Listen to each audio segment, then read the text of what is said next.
Hey guys, back at you with another bullet journal video, which is something I love to do, and I thought I would show you guys how I budget in it. So this bullet journal that I have is from the Paper Studio. I got it from Hobby Lobby, and it was pretty affordable and it's really good quality, so I would definitely recommend it. As you can see, it just has a really good feel to it. It's very thick, has lots of pages, and this is what I'm going to be using today, along with these Papermate Enjoy gel pens. They're my absolute favorite.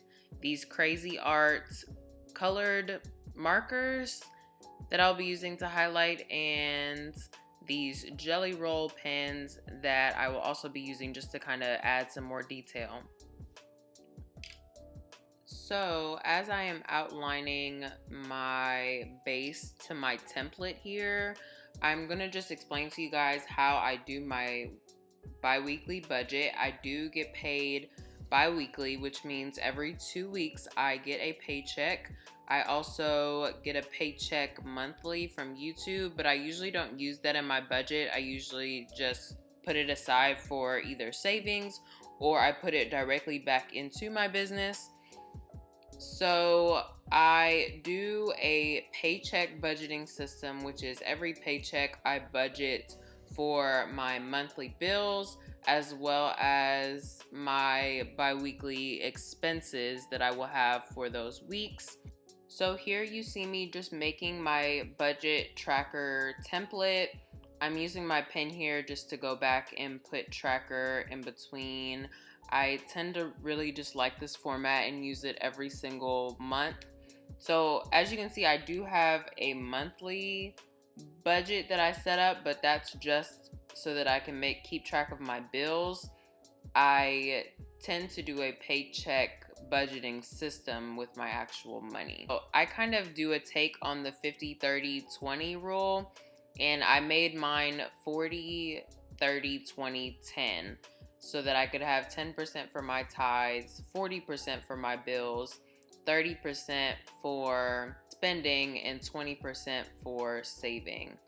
On the bottom half of this page, I am doing a pyramid shaped tracker that I found on YouTube on this video by the plant-based bride. I will link her video down below, but it is just a longer term financial planner that I really enjoy using every month.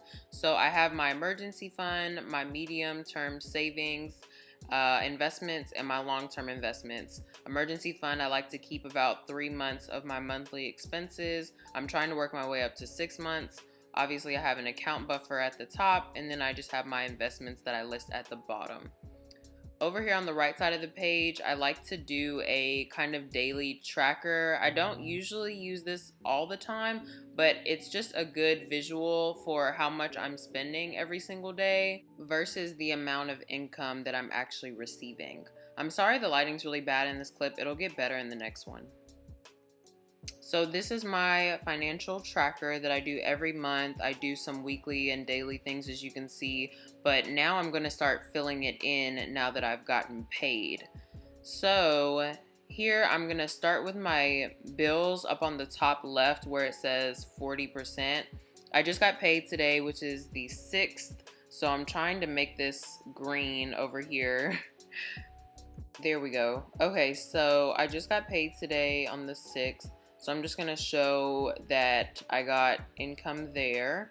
And then I'm going to start listing out my bills over here on the left hand side. The first one I like to put is my rent. My rent is due on the 1st of every month. Then I put my car payment, which is due on the 3rd of every month.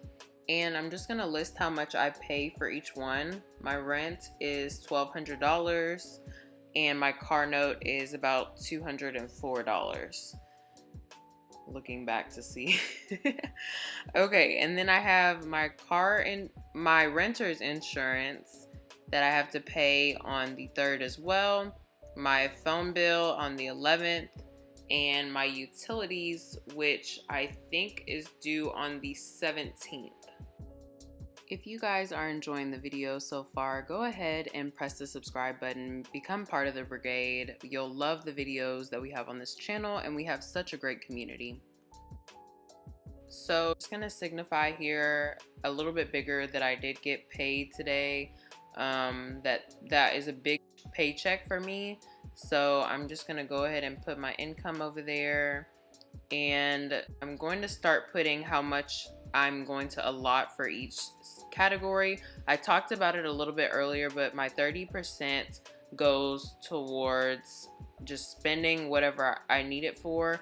My 20% goes towards my savings, and my 10% goes towards my tithe. So I just write out those different numbers, and then I also put whenever I'm gonna have my next check, which doesn't look like it's gonna be until the 20th. So I need to go ahead and pay all of my bills right now because I won't have another check before these due dates.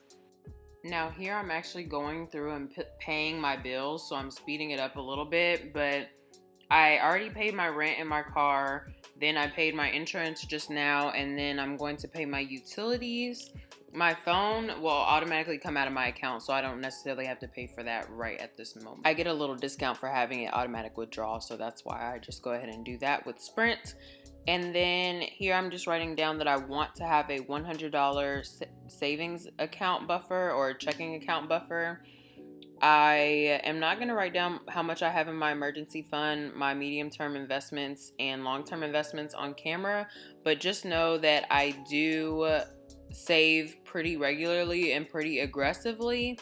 I put money towards my 403b account, which is kind of like a 401k retirement account.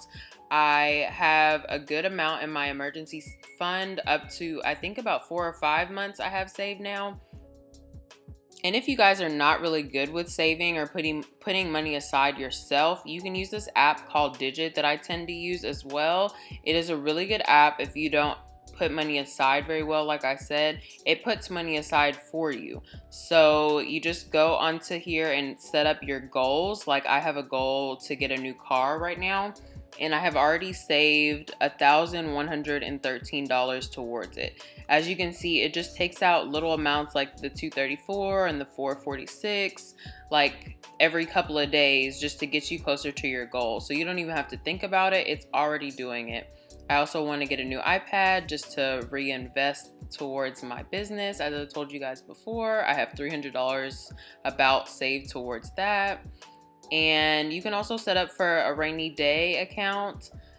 This is just, for things that are unexpected, that pop up and you may not have money for. You can always just take it out of your Digit account. I think it's super helpful to have this on top of my savings that I set aside, because in that app you can set goals for certain things, and it helps me to really just know what I'm saving for. So I will have the link down below if you guys want to sign up for Digit. Also, you guys, how cool is the iOS 14 beta?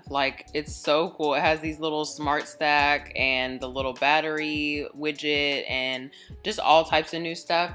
I plan on doing a video very soon about all my Apple products and how I use them in my work life and just for productivity in general. So you guys stay tuned for that. And then here I'm just going to pay my credit card bill off, which only has about $88 on it. I got an unexpected expense from my credit card company. I guess I have a monthly fee that I didn't know about, but it was like $40. So I just needed to go ahead and pay that off. But I usually do pay off my credit card bill at the beginning of the month whenever I get paid. Try and keep my balance pretty low on my credit card. A good rule is to keep it below 30% of your total allowance, which is, for me, $60. And that is the end of this video. I hope you guys enjoyed it and maybe learned something. Remember to like and subscribe, and I'll see you guys in the next video.